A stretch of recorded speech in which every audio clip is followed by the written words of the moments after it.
इसलिए आप सब अपने आप को ये मानिएगा कि हमारे प्रत्याशी माननीय नरेंद्र मोदी जी हैं, हमारे प्रत्याशी मुख्यमंत्री योगी आदित्यनाथ जी हैं, और यहाँ मंच में बैठा हुआ नेतृत्व और केशव प्रसाद मौर्य भी आपका प्रत्याशी है।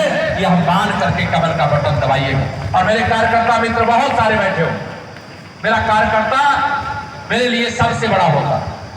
मैं डिप्टी सीएम बाद में मांगता हूँ, कार्यकर्ता अपने को पहले मांगता हूँ, देने का काम करता है। अब ये भारत मोदी जी के नेतृत्व वाला भारत है। मैं आप सब लोगों से कहना चाहता हूं, आपको 1 जून को मतदान करना। मतदान तो आप लगातार करते आए, लेकिन मैं भी इस बात को जानता हूं, यहाँ मेरे जनप्रतिनिधि मंच में माननीय डॉक्टर महेंद्र नाथ पांडे जी की अगुवाई में जो भी हमारे विधायक और सांसद और पार्टी के सभी नेता पदाधिकारी बैठे, आप ईमानदारी से बताना, जितना काम 2014 से 2024 के बीच में हुआ है, क्या उसके 2014 से पहले ऐसा काम हुआ था क्या? जोर से हाथ लगा नहीं हुआ था क्या? लेकिन अभी ये झांकी है, पूरी पिक्चर बाकी है। ये कांग्रेस की अगुवाई वाली सरकार नहीं बनने जा रही है, जो कहती है देश की संपत्ति, देश के खजाने और देश के संसाधनों पर पहला हक मुसलमानों का है। ये गरीब माँ बाप के बेटे नरेंद्र मोदी जी के नेतृत्व में सरकार बनने जा रही है, जो कहते हैं देश के संसाधनों पर, संपत्ति पर, खजाने पर पहला हक देश के गरीब का है।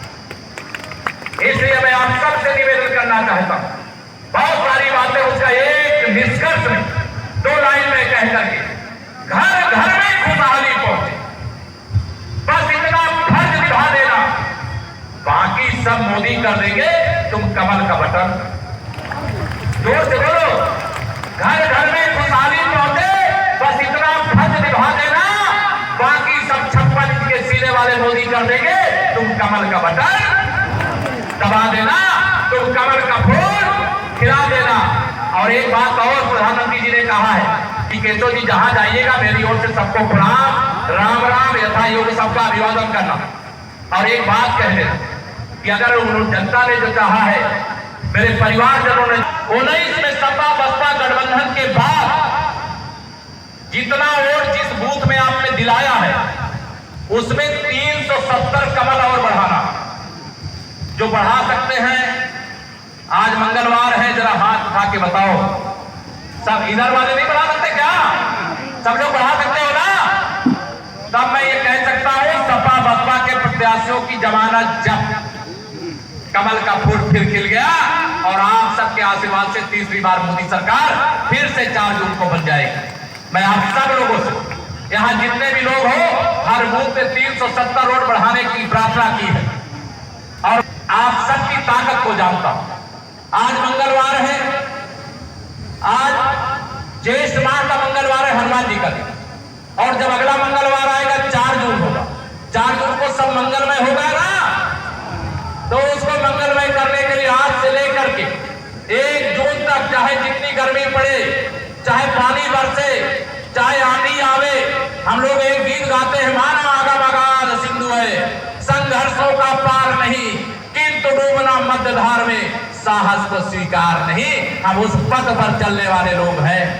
इसलिए आप सभी कार्यकर्ता मित्रों से बहुत सारी बातें कहना, संक्षेप में इतना ही कहना है। आदरणीय डॉक्टर महेंद्र नाथ पांडे जी को 2014-2019 से भी बड़े अंतर से 2024 में विजयी बना करके भेजने का काम करें। और यह मत समझना, मैं फिर दोहरा रहा हूं, प्रत्याशी केवल डॉक्टर महेंद्र नाथ पांडे जी, यह समझना कि प्रत्याशी वाराणसी के जो सांसद माननीय प्रधानमंत्री श्री नरेंद्र मोदी जी भी, और मोदी जी का आपने भाषण सुना होगा, इस बार का चुनाव केवल एमपी का नहीं है, पीएम का भी है।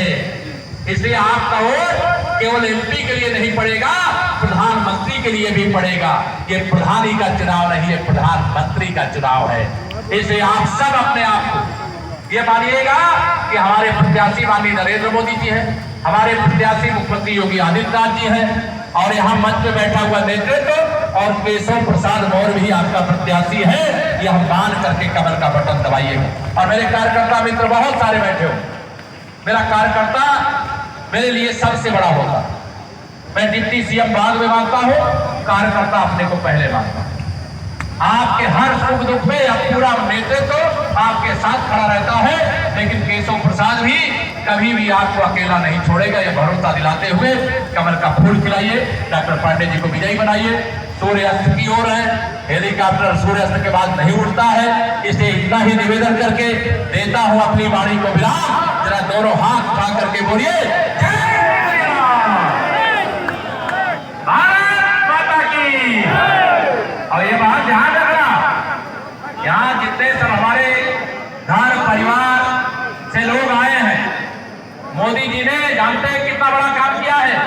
उत्तर प्रदेश में तो केशव प्रसाद मौर्य को डिप्टी सीएम बनाया, लेकिन अब बिहार की तरफ अगर कदम बढ़ा दो, वहां सम्राट चौधरी जी को भी डिप्टी सीएम बनाया, और हरियाणा में कदम रख दो तो वहां नायब सिंह सैनी जी को मुख्यमंत्री बनाने का काम किया है। तो जितनी जिम्मेदारी मोदी जी की और पांडे जी की, केशव जी की है, उससे बड़ी जिम्मेदारी हम सबकी है कि नहीं है? दोनों हाथ में है कि नहीं है? सब लोग पूरी ताकत लगा करके कमल का फूल खिलाइए। आदरणीय पांडे जी हमारे बहुत वरिष्ठ नेता हैं, इनको देश की संसद में पहुंचाइए। मोदी सरकार के कैबिनेट का हिस्सा होना ये पांडे जी के लिए ही नहीं, चंदौली की एक एक जनता जनार्दन के लिए भी गौरव की बात है। इसलिए भगवान मार्कंडेश्वर महादेव की कृपा रहे और आप सबका आशीर्वाद मिले।